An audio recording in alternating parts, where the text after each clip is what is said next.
Breaking news చూస్తున్నాం. ఇటు ములుగు జిల్లా అలాగే ఛత్తీస్గఢ్ బార్డర్లో ప్రస్తుతానికైతే హై టెన్షన్ వాతావరణం నెలకొంది. ఇటు కర్రగుట్టను చుట్టుముట్టారు ఇటు భద్రతా బలగాలు. ఇటు మావోయిస్ట్ దేవ్జీ అక్కడ ఉన్నాడని సమాచారంతోనే మొత్తం మీద ఒక భారీ ఆపరేషన్ చేపట్టారు ఇటు సిఆర్పిఎఫ్ బలగాలు. అలాగే తాడపల్లి కొండల్లో ఫార్వర్డ్ ఆపరేటింగ్ బేస్ క్యాంప్ నుంచి 205 మంది కోబ్రాకి సంబంధించిన భద్రతా సిబ్బంది అలాగే మిగతా వాళ్ళు మొత్తానికైతే ఇటు భద్రతా బలగాలు అక్కడ కూంబింగ్ చేస్తున్నాయి. దాంట్లో కొంత ఐఈడీకి సంబంధించిన మందు పాత్రలు కూడా లభించినట్టు తెలుస్తుంది. ప్రధానంగా ఇటు దేవ్జీ ములుగు జిల్లాలోని కర్రెగుట్టలో దేవ్జీ ఉన్నాడా అన్న కోణంలోనే ప్రస్తుతానికైతే భద్రతా బలగాలు అక్కడ మోహరించాయి. ఒక్కసారిగా సిట్యువేషన్ హై టెన్షన్ వాతావరణాన్ని ప్రస్తుతానికి తలపిస్తుంది. ఇటు రెండు రాష్ట్రాలకి సంబంధించిన బార్డర్ అవ్వడం ఒకటి, పరిసర ప్రాంతాల్లో అక్కడ చుట్టుపక్కల గ్రామాల్లో ఉన్న ప్రజల్ని ప్రస్తుతానికైతే వాళ్ళందరూ కూడా హై టెన్షన్లోనే ఉన్నట్టు తెలుస్తుంది. ఎవరు అటు నుంచి ఇటు, ఇటు నుంచి అటు ఎవరు ప్రయాణించిన భద్రతా బలగాలు వాళ్ళందరినీ ఆపుతున్నారు. వివరాలన్నీ తెలుసుకున్న తర్వాతనే వాళ్ళని పంపించే ప్రయత్నం చేస్తున్నారు. రాత్రి వేళ కూడా అటు ప్రయాణాలు చేయడానికి రిస్ట్రిక్షన్స్ కూడా ఉన్నట్టు చాలా క్లియర్గా తెలుస్తుంది. సో దీనికి సంబంధించి మరిన్ని వివరాలు తెలుసుకునే ప్రయత్నం చేద్దాం. మా ప్రతినిధి వెంకటరత్నం ఉన్నారు. వెంకటరత్నంతో మాట్లాడి తెలుసుకునే ప్రయత్నం చేద్దాం. వెంకటరత్నం, చెప్పండి, ఇటు దేవ్జీ అక్కడ ఉన్నాడనే ఈ ఆపరేషన్ కండక్ట్ చేస్తున్నారా భద్రతా బలగాలు? కొద్ది రోజులుగా హిడ్మా ఎన్కౌంటర్ తర్వాత అనేక పరిణామాలు చోటు చేసుకుంటున్నాయి. దేవ్జీ ఉన్నాడన్నటువంటి సమాచారంతో, అంటే హిడ్మా తర్వాత నెక్స్ట్ ఎవరైతే బాధ్యతలు చేపట్టారో దేవ్జీ, అతను ఆ కర్రెగుట్టలో ఉన్నాడన్నటువంటి సమాచారంతో ఇక్కడ ఉన్నటువంటి భద్రతా బలగాలు సిఆర్పిఎఫ్ ఆ తడపల కొండల్లో ఉన్నటువంటి బేస్ క్యాంప్ నుండి కూడా దాదాపు 200 మంది సిఆర్పిఎఫ్ బలగాలతో పాటు 190 మంది ఇక్కడ భద్రతా బలగాలు కూడా ఇక్కడికి చేరుకుంటున్నటువంటి పరిస్థితి. మొత్తం మళ్ళీ కర్రెగుట్టల్ని కూడా కూంబింగ్ చేస్తున్నటువంటి పరిస్థితులు ప్రస్తుతానికి కనిపిస్తున్నాయి.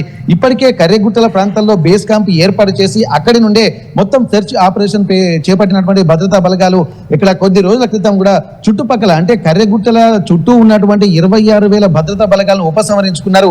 కానీ మధ్యలో మాత్రం ఇక్కడ కర్రెగుట్టల ప్రాంతాల్లో కూడా ఇక్కడ సిఆర్పిఎఫ్ బలగాలు మాత్రం అక్కడ బేస్ క్యాంప్ ఏర్పాటు చేసుకుని కూడా అక్కడే ఉన్నటువంటి పరిస్థితి. అక్కడికి వాళ్ళకి కావాల్సినటువంటి ఆ నెలల తరబడి అక్కడే ఉండి కార్యకలాపాలు నిర్వహించడానికి అనేక ప్రణాళికలు వేస్తున్నటువంటి సమయంలో ప్రస్తుతానికి వారికి సంబంధించినటువంటి హెలికాప్టర్లో కూడా వారికి కావాల్సినటువంటి ఫుడ్, నిత్యావసర సరుకులు కూడా పంపించినటువంటి పరిస్థితి గత 3-4 నెలల క్రితం జరిగింది. కానీ ఇప్పుడు మళ్ళీ కర్రెగుట్టెల అంశం హిడ్మా ఎన్కౌంటర్ తర్వాత తెర మీదకి వచ్చినటువంటి విషయాన్ని గమనించాల్సి ఉంటుంది. ప్రస్తుతానికి అక్కడే ఉన్నటువంటి డిస్ట్రిక్ట్ బేస్ క్యాంప్ కార్యాలయం నుంచి కూడా మరొక 200 మంది సిఆర్పిఎఫ్ బలగాలు కూడా వెళ్తున్నటువంటి ఆ నేపథ్యం అయితే ప్రస్తుతానికి కనిపిస్తుంది. మొత్తం కర్రెగుట్టల్ని తమ ఆధీనంలోకి తీసుకోవాలన్నటువంటి కేంద్ర ప్రభుత్వ ఆలోచనలకు అనుగుణంగానే ఇక్కడ వారి కదలికలు కూడా వెళ్తున్నట్టుగా తెలుస్తుంది. ఈ కూంబింగ్ ఆపరేషన్ సమయంలో కూడా 14 ఐఈడి బాంబులను కూడా సేకరించి అంటే కనుక్కున్నట్టుగా తెలుస్తుంది. వీటిని నిర్వీర్యం చేసినట్టుగా తెలుస్తుంది. అంటే మొత్తం మరోసారి కర్రెగుట్టల్ని కూడా జల్లడబట్టేటువంటి పరిస్థితి. ఇప్పటికీ అణువు క్షుణ్ణంగా డ్రోన్ల ద్వారా తనిఖీ చేస్తున్నటువంటి ఇక్కడ భద్రతా బలగాలు మాత్రం ఈసారి మళ్ళీ నిన్నటి నుండి కూడా ఈ భద్రతా బలగాలు తడపల కొండల్లో నుండి కూడా అక్కడి నుండి మొదలు పెట్టినట్టుగా తెలుస్తుంది. మరోవైపు ఇక్కడ ములుగు జిల్లాలో కూడా మురుమూరు అడవి ప్రాంతాల్లో కూడా, అంటే ఇక్కడ ఏటూరు నాగర మండలం మురుమూరు ప్రాంతం దగ్గర 39వ బెటాలియన్ క్యాంపును కూడా ఏర్పాటు చేశారు. దీనికి సిఆర్పిఎఫ్ ఐజీ త్రివిక్రమ్ తో పాటు ములుగు జిల్లా ఎస్పీ రామ్నాథ్ కేకన్ కూడా అక్కడికి వెళ్లి 39వ బెటాలియన్ క్యాంపును కూడా ఏర్పాటు చేశారు ఈ రోజు. ఎందుకంటే ఇక్కడి నుండి కర్రెగుట్టలకు వెళ్ళాలంటే ఒక మార్గం అనేది ఉండాలి.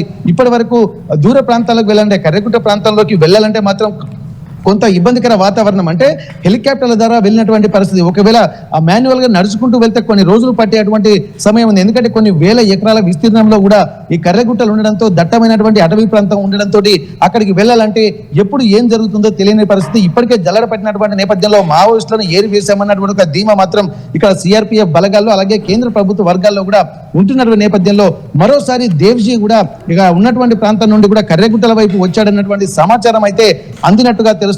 మరి అక్కడికి వచ్చాడా లేకపోతే వ్యూహాత్మకంగా హిడ్మాను పట్టుకున్నట్టుగా మరి దేవ్జీని కూడా మరి పట్టుకున్నారా అన్నటువంటి ఒక అనుమానాలు కూడా వ్యక్తమవుతున్నాయి. ఇక్కడ ఎటువంటి పరిస్థితుల్లో సరే ఈ కర్రెగుట్టల ఆపరేషన్ ను మళ్ళీ పునఃప్రారంభించామని చెప్పి ఇక్కడ వీళ్ళు చేస్తున్నారు.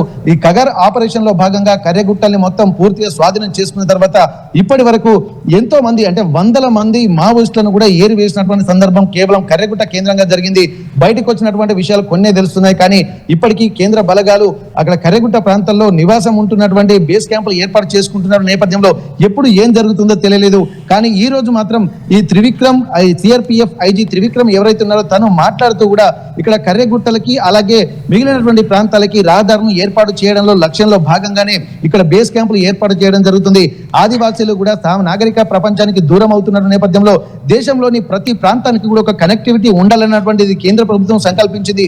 అందులో భాగంగానే ఇప్పుడు కర్రెగుట్టలకు కూడా ఇక్కడ నుండి ఏటూరు నాగారం అలాగే మురుమూరు అడవి ప్రాంతాల మీదుగా ఇక్కడ కర్రెగుట్టల్లోకి రహదారులను ఏర్పాటు చేయాలి. ఈశాన్య రాష్ట్రాలు ఏ విధంగా అయితే కొండ ప్రాంతాల్లో అందమైనటువంటి వాతావరణం ఉంటుందో ఇది కూడా ఒక పర్యాటక కేంద్రంగా చేయాలన్నటువంటి లక్ష్యాలు కూడా తమకు ఉన్నాయని ఇక్కడ కేంద్ర ప్రభుత్వం అనుసరించే విధానాలను కూడా ఇంప్లిమెంట్ చేసే విధంగా ఇక్కడ సిఆర్పిఎఫ్ బలగాలు కూడా ముందుకు వెళ్తున్నాయి.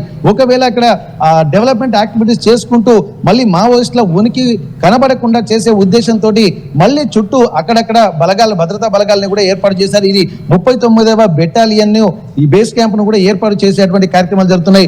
ముఖ్యంగా దేవ్జీ ఉన్నాడన్నటువంటి సమాచారంతో కూడా ఎక్కడ అవకాశం ఇవ్వకుండా మళ్ళీ 2026 మార్చి 31వ తేదీ వరకు మావోయిస్టులను అంతం చేయడమే లక్ష్యంగా ముందుకెళ్తున్నట్టుగా మనకు స్పష్టంగా తెలుస్తుంది.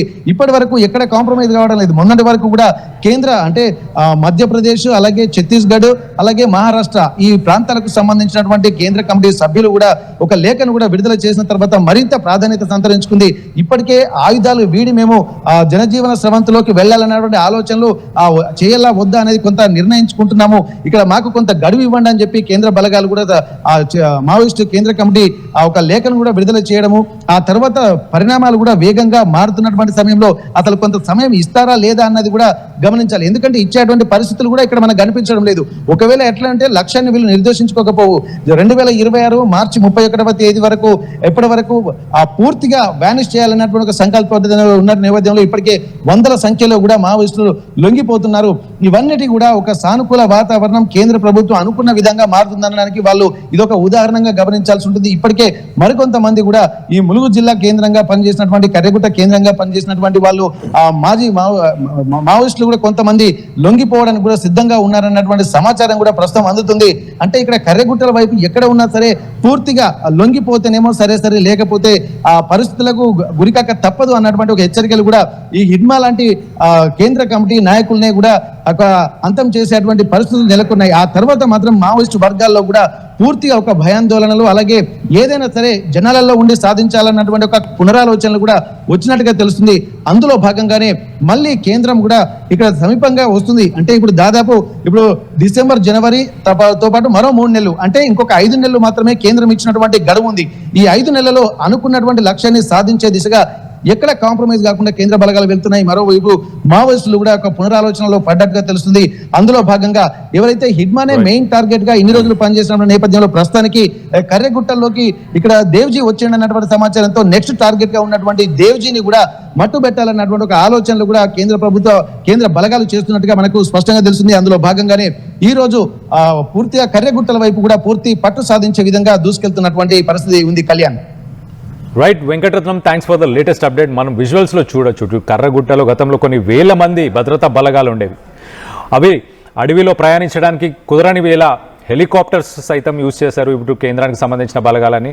ఇటు మొత్తం మీద 200 మంది కోబ్రా, 210 మంది సిఆర్పిఎఫ్ జవాన్లు ప్రస్తుతానికి ఇటు దేవాన్ని పట్టుకునే ప్రయత్నం చేస్తున్నట్టు చాలా క్లియర్గా తెలుస్తుంది. సో ఆపరేషన్ కగార్ని ఖచ్చితంగా 2026 మార్చ్ 1కి పూర్తి చేస్తాము, మావోయిజాన్ని నక్సలిజాన్ని లేకుండా చేస్తామని కేంద్ర ప్రభుత్వం తీసుకున్న డెసిషన్కి తగ్గట్టు ఇప్పుడు ప్రస్తుతానికి బలగాలను ఇంకా మోహరిస్తున్నారు.